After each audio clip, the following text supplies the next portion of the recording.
ঘুমানোর আগে দোয়াটি মাত্র 21 বার আপনি পড়ুন। আল্লাহ পাক রব্বুল আলামিন আপনাকে হালাল ভাবে আমার আল্লাহ আপনাকে স্বাবলম্বী বানিয়ে দিবেন। আপনি ধনী হতে পারবেন, আপনার পিছু টান থাকবে না। আমার আল্লাহ আপনাকে অচিরেই দ্রুত এমন এমন জায়গা থেকে আপনার জন্য রিজিকের বরাদ্দ করে দিবেন যা আপনি কখনো কল্পনাও করতে পারবেন না। আপনি অবাক হয়ে যাবেন যে এই জায়গা থেকে কিভাবে আমার রিজিকের ফয়সালা আমার আল্লাহ করলেন। বাবারে, তোমার কাছে যেটা অসম্ভব, তোমার কাছে যেটা অকল্পনীয় মনে হচ্ছে, আমার আল্লাহ আরশের মালিক আহকামুল হাকিমিন, আমার আল্লাহর জন্য সেটা কখনো অসম্ভব নয় আর অকল্পনীয় নয়। আমার আল্লাহ বলেন, তাম পৃথিবীতে সব কিছু আমি আল্লাহ নিয়ন্ত্রণ করি, আমার কাছে কোনো জিনিস অসম্ভব বলতে কোনো জিনিস নাই।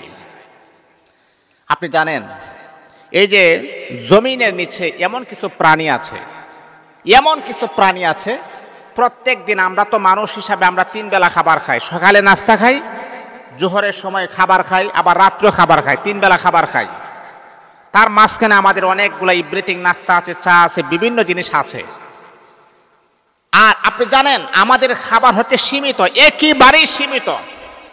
কিন্তু আল্লাহ পাক এমন কিছু জানোয়ার, এমন কিছু প্রাণী আমার আল্লাহ রেখে দিয়েছেন মাটির নিচে, তাদের এক বেলা খাবার কয়েক টন খাবার শুধু এক বেলা খেতে হয়, 4-5 টন খাবার শুধু এক বেলা খেতে হয়।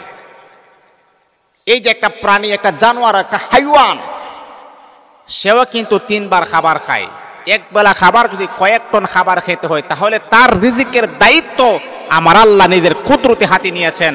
তাহলে বাবা, ওই প্রাণীটা, ওই জানোয়ারের, ওই হাইওয়ানের খাবারের দায়িত্ব যদি আমার আল্লাহ নিতে পারেন, আর আমরা হচ্ছে আশরাফুল মাখলুকাত, অবশ্যই অবশ্যই আমাদের দায়িত্ব তো আমার আল্লাহ আরো আগেই নিয়েছেন। তাহলে বাবা মনে রাখতে হবে,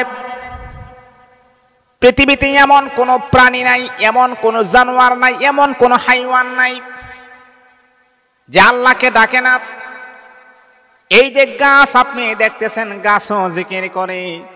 এই যে মাছ আপনি দেখতেছেন, মাছে জিকির করে। এই যে নদী আপনি দেখতেছেন, নদীও কিন্তু জিকির করে।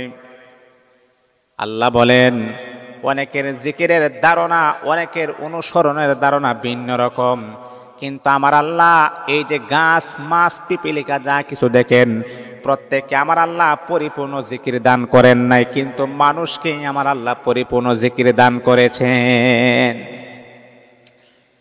কুল্লুন ক্বাদ আলিমা সালাতাহু ওয়া তাসবিহা, প্রত্যেকে তাসবিহ অনুসরণ করে, তাসবিহ পড়ে।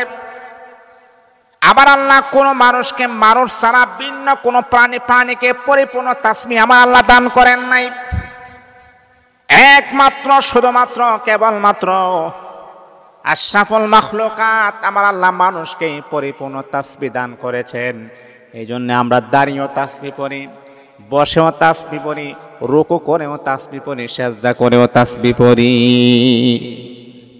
এই যে গাছ দাঁড়িয়ে দাঁড়িয়ে তাসবিহ পড়ে, বসার কোনো ক্ষমতা নাই। এই যে আপনি গরু ছাগল দেখেন, বসে বসে তাসবিহ পড়ে, একেবারে দাঁড়ানোর কোনো ক্ষমতা নাই। তাহলে বাবা, এই যে সাপ দেখতেছেন, শুয়ে শুয়ে তাসবিহ পড়ে, দাঁড়ানোর ক্ষমতা নাই। আর আমাদেরকে বসারও সুযোগ করে দিয়েছেন, দাঁড়ানোর সুযোগ করে দিয়েছেন, শোয়ানোর সুযোগ করে দিয়েছেন। পরিপূর্ণ তাসবিহগুলো আমার আল্লাহ মানুষকে দান করেছেন। আর আমরা যদি আমার আল্লাহকে ডাকতে পারি, অবশ্যই 100% আমার আল্লাহ আমাদের ডাকে সাড়া দিবে ইনশাআল্লাহ। এ বন্ধু আমার, যখন আপনি রাতের বেলা যখন ঘুমিয়ে যাবেন, ঘুমানোর আগে আপনি ওযু করে নেবেন। ওযু করার পরে এই দোয়াটা যদি আপনি 21 বার পড়তে পারেন, আমার আল্লাহ আপনার ঘরের ভিতরে রহমত বরকত নাজিল করবেন, এমনকি আপনার অভাব দূর করে দিবেন। আমার আল্লাহ আপনার রিজিকের ভিতরে ওয়ানালা বরকত দান করে দিবেন। দোয়াটা কি? দোয়াটি হচ্ছে লা ইলাহা ইল্লাল্লাহু মালিকুল হাক্কুল মুবিন। লা ইলাহা ইল্লাল্লাহু মালিকুল হাক্কুল মুবিন। এই দোয়াটা আপনি 21 বার পড়বেন। প্রথমে 3 বার দুরূদ শরীফ, 3 বার ইস্তেগফার, তারপরে দোয়াটা আপনি 21 বার পড়বেন। 21 বারে দোয়াটা পড়বেন। 21 বার পড়ার পরে আবারও 3 বার দুরূদ শরীফ, 3 বার ইস্তেগফার, তারপরে মালিকের কাছে আপনি চাইবেন, যা চাইবেন আমার আল্লাহ তাই দান করবেন ইনশাআল্লাহ।